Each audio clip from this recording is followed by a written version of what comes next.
Sa edad na 10 taong gulang, ipinadala sa Anastasia, Tasha Escudero ng kanyang mga magulang sa ibang bansa upang mailayo sa magulong mundo ng politika. Isang kongresista ang kanyang ama at maaga namang pumanaw ang kanyang ina.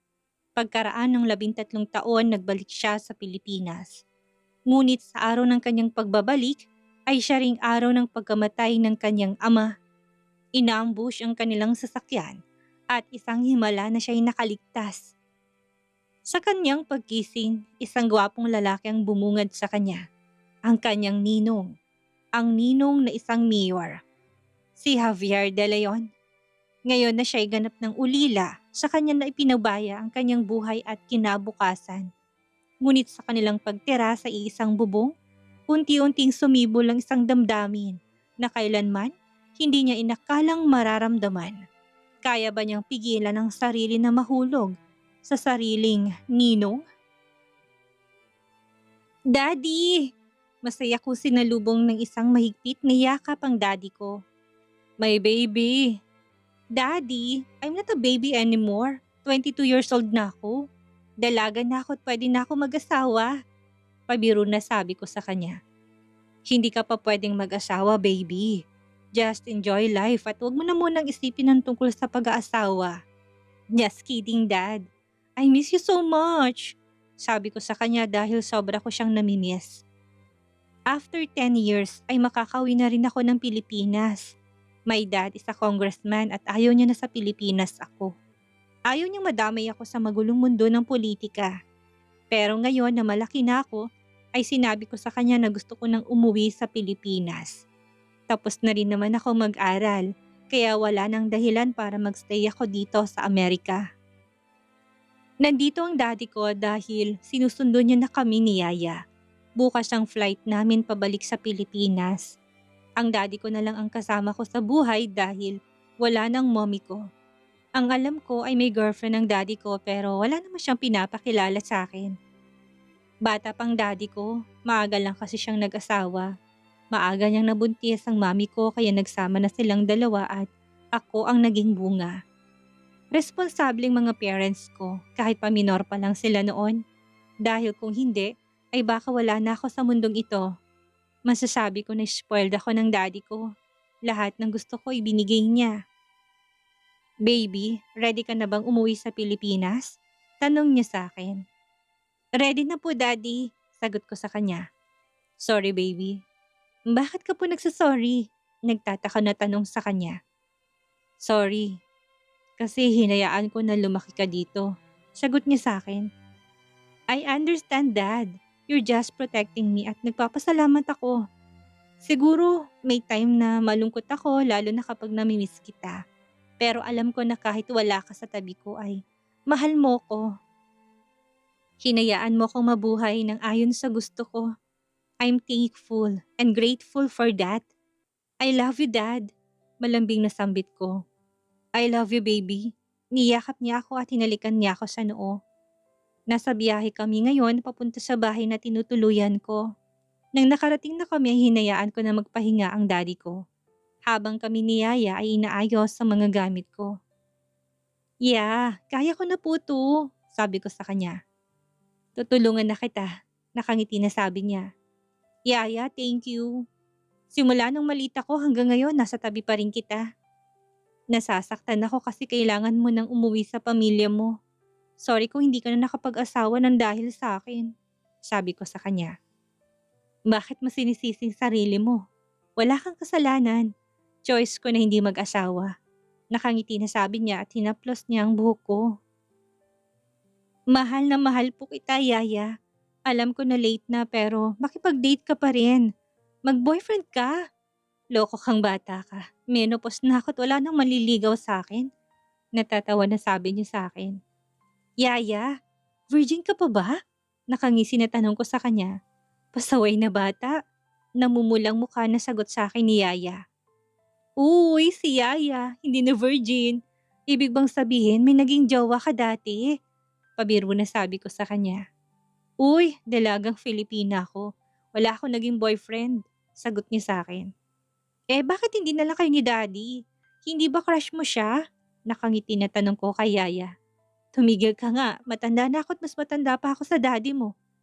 Pero yaya, 43 ka pa lang naman. Bata ka pa, yun nga lang pa-menopause ka na. Hindi ko lang talaga maintindihan kung bakit mo sinasabi na menopause ka na kahit ang totoo hindi pa naman. Wala akong balak na lumandi anak. Masaya na ako nakasama kita. Ang daddy mo, mas bagay sa kanyang katulad niyang mas bata sa kanya at hindi ang gurang na katulad ko. Bigla ko nalungkot sa narinig ko. Masayahin ang yaya ko, mabait at higit sa lahat maalaga. Minsan hindi ko maiwasang sisihin ang sarili ko dahil alam ko na dahil sa akin kaya hindi na niya na-enjoy ang buhay niya.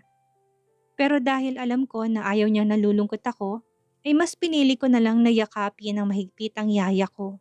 Yakap ng isang anak sa kanyang ina. Hindi man siya ang nagluwal sa akin ay para sa akin, siya ang mommy ko. Hindi dahil sa dami na naging sakripisyo niya para lang sa akin. Umiiyak ka na naman. Mahal kita at alam mo na anak ang turing ko sa'yo.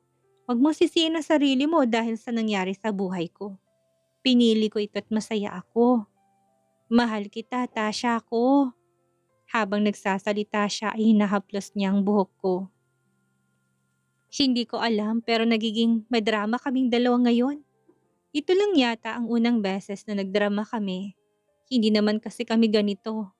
Nag-iyakan pa kaming dalawa tapos bigla na lang tatawa na parang mga baliw. After ng drama kahapon ay finally ngayong araw ng flight naming tatlo pauwi sa Pilipinas. Kinakabahan ako pero sobrang excited din ako na makauwi ulit sa bahay namin. Matagal ang magiging biyahe namin kaya natulog na lang muna ako. Nang makarating na kami sa Pilipinas ay tuwang-tuwa ako. Para akong bata dahil panay ang sabi ko kay daddy na malaki ng pagkakaiba simula noong umalis ako. Happy? Nakangiti na tanong sa akin ni daddy. Super happy dad, sagot ko sa kanya. Pauwi na kami ngayon sa probinsya namin at nakasakay kami sa kotse ni daddy. Habang nasa daan ay nagkwekwentuhan kami. Ang sabi ni daddy ay malapit na kami sa bahay hanggang sa may bigla na lang na humarang na sasakyan sa harapan namin. Daddy, what's going on? Natatakot na tanong ko sa kanya.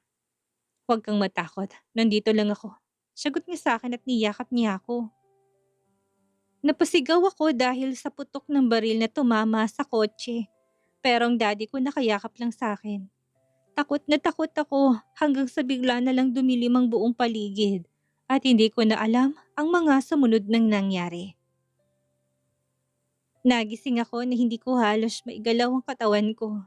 Hindi ko rin alam kung nasan ba ako. Nahihilo ako kaya muli akong pumikit at sumuling pagmulat ng aking mga mata ay isang gwapong muka ang bumungad sa akin. Tasha. Sambit niya sa pangalan ko kaya mabilis na kumunot ang noo ko. Who are you? And where is my dad? Tanong ko sa kanya habang pilit na ginagalaw ang katawan ko at nagtagumpay naman ako. I'm your ninong Javier. Sagot niya sa akin ikinagulat ko. Ang buong akala ko kasi matanda na ang ninong ko. Hindi ko malang alam na ganito pala siya kabata. Oh my G! Tao ba siya o vampira? Bakit ang gwapo niya? Ang bata pa niya. Hindi ko tuloy alam kung same age lang ba sila ni daddy ko. Hindi ka ba naniniwala sa akin? Tanong niya sa akin habang nakatingin sa mga mata ko. Pero bigla akong naalala ang daddy ko. Nasaan pong daddy ko? Tanong ko sa kanya habang nagsisimula ng kumalabog ang dibdib ko dahil naalala kong huling nangyari sa amin. Ang daddy mo ay... Ninong, tell me, nasaan pong daddy ko? Parang iiyak na tanong ko sa kanya. Wala ng daddy mo. Sagot niya sa akin na nagpatigil sa mundo ko. Para ako nabingi sa narinig ko mula sa kanya. What? No, no, it's not true. Buhay pang daddy ko. Hindi niya ako iiwan. Mahal na mahal niya ako kaya hindi niya ako iiwan. Sigaw ko dahil hindi ako naniniwala sa kanya. I'm sorry, pero wala na siya. Sagot niya sa akin kaya naman bumuhos ng luha ko. No, no, hindi niya ako iniwan. Hindi niya ako kayang iwan.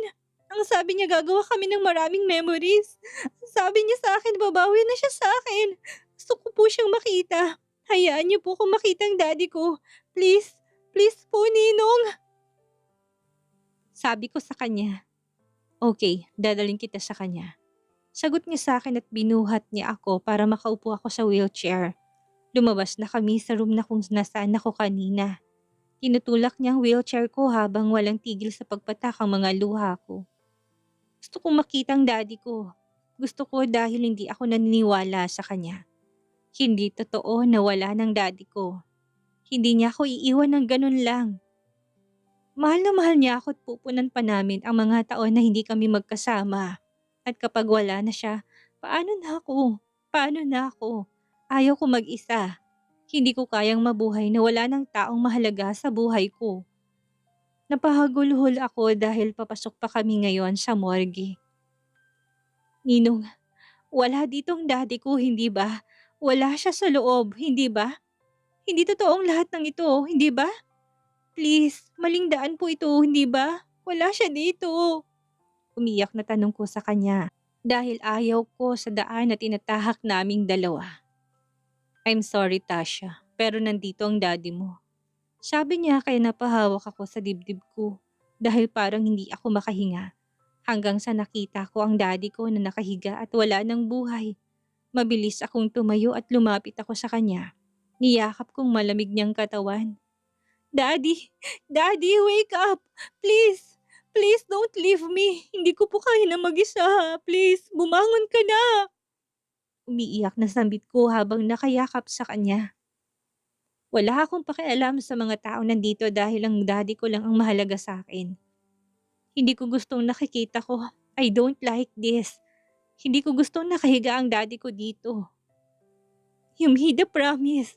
You said na babawi ka. Babawi ka sa akin. Sinabi mo yun kaya nga ako umuwi na dito eh. Kung alam ko lang na ganitong mangyayari, hindi na dapat sana ako umuwi pa. Sana, nanatili na lang ako kung nasaan ako ngayon. I'm sorry, Daddy. I'm sorry. Kausap ko sa kanya habang bumubuhos ang masagana kong luha. Tasha, let's go. Sabi sa akin ni Ninong. Dito lang po ako. Sasamahan ko pong daddy ko. Alam ko na nilalamig siya. Kailangan niya ako. Kailangan niya po ng kasama. Sagot ko kay Ninong. We need to go. Aasikasuhin na lang ang daddy mo para maiuwi natin siya sa bahay niyo. Sabi niya sa akin, ayaw ko po siyang iwan. Kailangan na nating umalis. Sabi niya sa akin at binuhat niya na ako.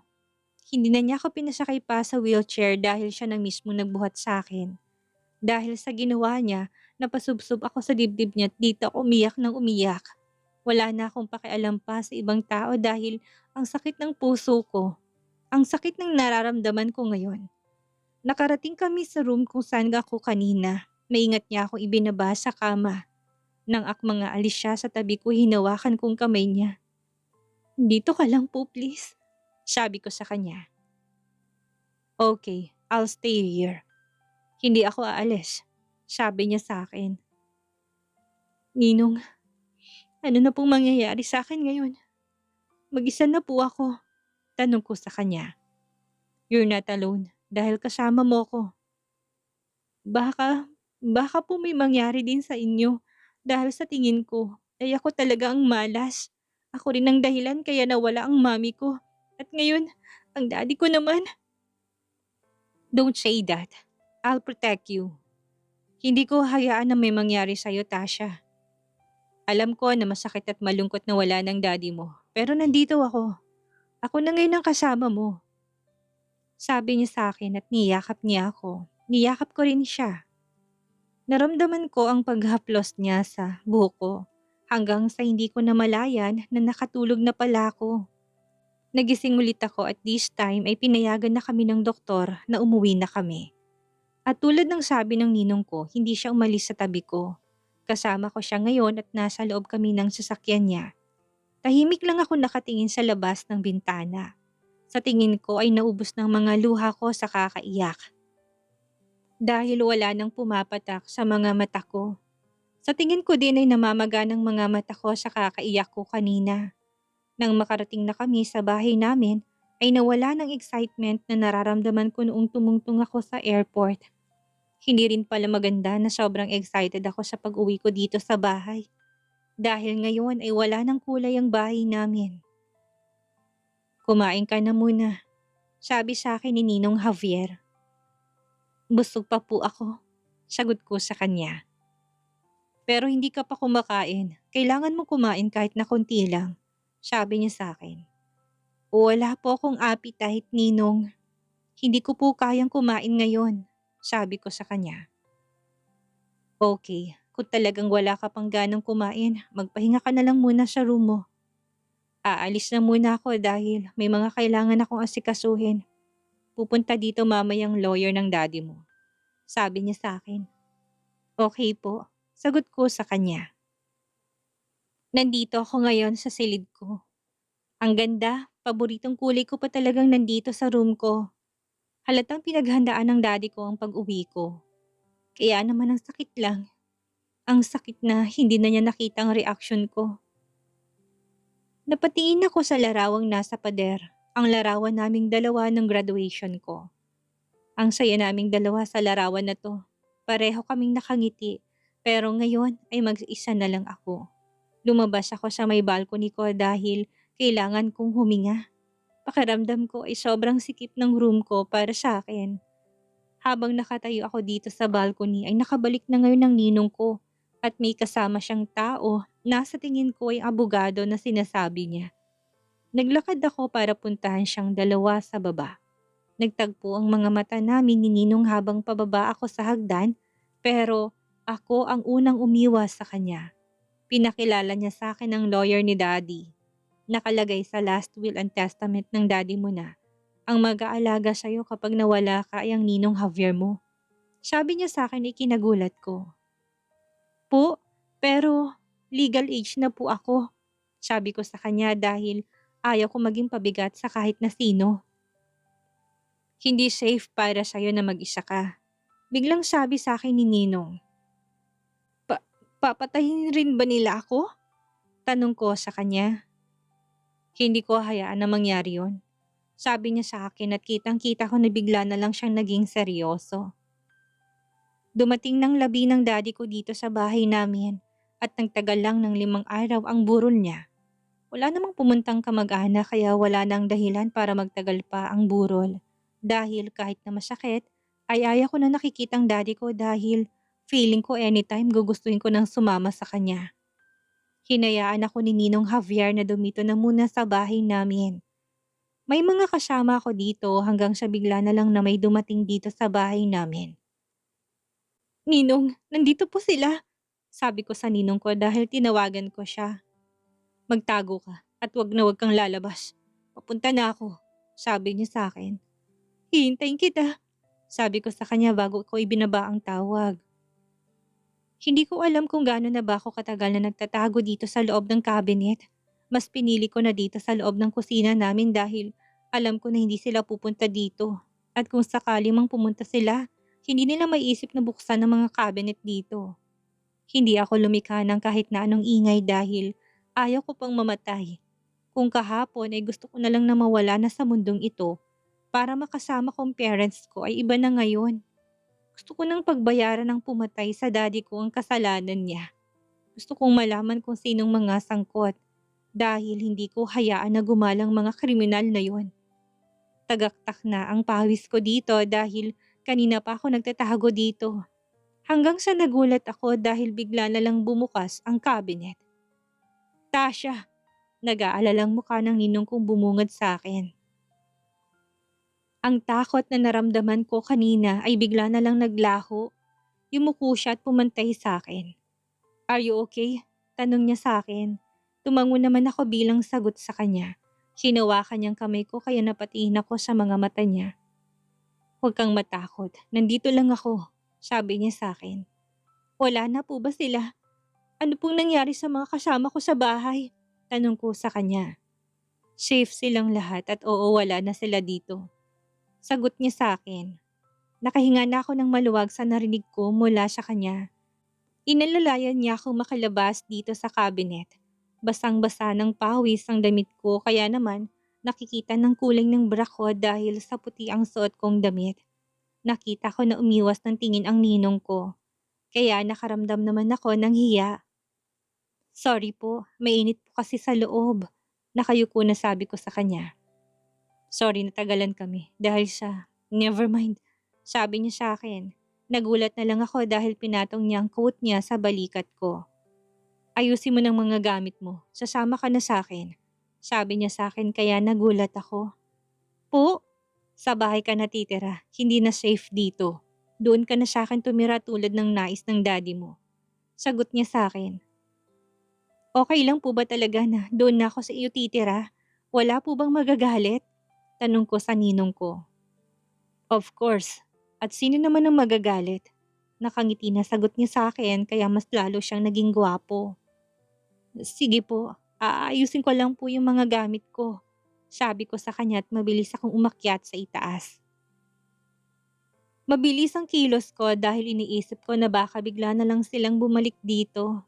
Ayaw ko madami pang mga tao nandito sa bahay na to. Kaya pinag-iisipan kung dapat kong gawin. Iniisip ko na ipaayos kay attorney ang mga dapat ay nasa kanila. Nagbihis na rin ako ng damit ko. Lumabas ako sa room ko bitbit ang maleta ko. Habang pababa ako ay sinalubong ako ng ninong ko. Siya na mismo nagbuhat ng maleta ko. Sa totoo lang ay nahihiya ako sa kanya. Hindi ko kayang titigan siya sa mga mata niya. Hindi ko kasi maintindihan tong puso ko at bigla na lang akong kinakabahan kapag nakatingin ako sa kanya. Mukha siyang strict pero kapag kausap niya ako ay mahinahon lang siya. Tara na, sabi sa akin ni Ninong. Pinapasakay niya na ako sa kotse niya. Lumingon muna ako at muli kong sinulyapan ang bahay namin. Bigla na lang ako nalungkot dahil hindi man lang ako nakapag-stay ng matagal dito. Daddy, babalik po ako dito. Sad ko sa sarili ko bago ako sumakay sa kotse ng ninong ko. Magkatabi kaming dalawa dito sa backseat. Habang nasa biyahe kami ay tahimik lang akong nakatingin sa labas ng bintana.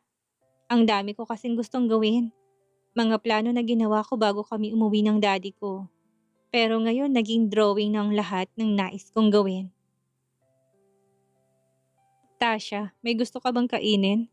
Tanong sa akin ni Ninong Javier. Wala po, sagot ko sa kanya. Okay ka lang ba? May masakit ba sa'yo? Gusto mo bang pumunta tayo sa ospital? Tanong niya sa akin. Wala po at okay lang po ako. I'm good po. Sagot ko sa kanya. Okay, but if you need anything, don't hesitate to. Opo, salamat po. Sabi ko sa kanya. Ngumiti na lang siya sa akin kaya naman muli kong tinuon ang atensyon ko sa labas ng bintana. Ngayon na pupunta kami ni Ninong sa bahay niya ay kanina pa ako kinakabahan. Nilalamig ang paa at mga kamay ko. Natatakot ako na baka anytime ay bigla na lang may humarang sa amin tulad ng ginawa nila sa amin ng daddy ko. Pero nagulat ako dahil may biglang humawak sa kamay ko. You're shaking, sabi sa akin ni Ninong. Paano po kung harangin po nila Huwag ka na mag-isip ng masyado. Everything is fine. Hindi ka nila basta-basta magagalaw sa poder ko. Sabi niya sa akin. Sino po bang nasa likod nito? Sino pong mastermind nito? Bakit po nila ginagawang bagay nito? Sunod-sunod na tanong ko sa kanya. Magulong mundo ng politika. Sagot niya sa akin. Magulo? Pero bakit niyo pinapasok ang mundong to? Tanong ko sa kanya. Dahil nais kong malaman ang sagot. Dahil mas mahalaga sa akin ang nasasakupan ko. Gusto kong gumawa ng pagbabago. Mga pagbabago na makakatulong sa lahat. Sagot niya sa akin. Sa tingin niyo po ba, yan din po ang rason ng daddy ko? Pero kahit na naging mabuti siya, hindi naman naging mabuti ang lahat sa kanya. Pinatay nilang daddy ko. Pinagkait nila sa akin ang pagkakataon na makasama ko siya. Anong klaseng mga tao sila? Umiyak na sambit ko. Gagawin kong lahat para mabigyan ng justice ang pagkamatay ng daddy mo. Sabi niya sa akin. Ako po ang dapat na gumawa ng bagay na yan, sabi ko sa kanya. Magkasama nating gawin. Sabi niya sa akin sabay pisil sa palad ko. Mabilis kong binawi ang kamay ko dahil para ako nakuryente sa ginawa niya. Nang tumingin ako sa driver ni Ninong ay napansin ko na nakatingin siya sa amin habang may ngiti sa labi. Nang mapansin niya na nakatingin ako sa kanya ay kaagad tong umayos ng upo. After 30 minutes ay nakarating na kami sa bahay ni Ninong. Malaki ang bahay niya, kasing laki rin ng bahay namin. Inalalayan niya akong bumaba sa kotse niya. Hawak niyang kamay ko habang papasok kami sa loob ng bahay. Habang naglalakad kami ay nakatingin ako sa kamay naming dalawa. I'm home. Narinig ko na sabi ni Ninong, kaya naman may bigla na lang lumapit sa amin. Mabilis kong binawi ang kamay ko dahil nakatingin to sa kamay namin. Who is she? Tanong nito kay Ninong habang nakakunot ang noo niya. She is your new. Siya ba ang... Anong buhay kayang naghihintay kay Tasha ngayong wala ng kanyang ama at nasa pangangalaga na siya ng kanyang ninong Javier? Sino kayang taong nadatnan ni Javier na tila may pagtataka nang makita nito si Tasha? Yan ang ating aalamin sa susunod nating kabanata.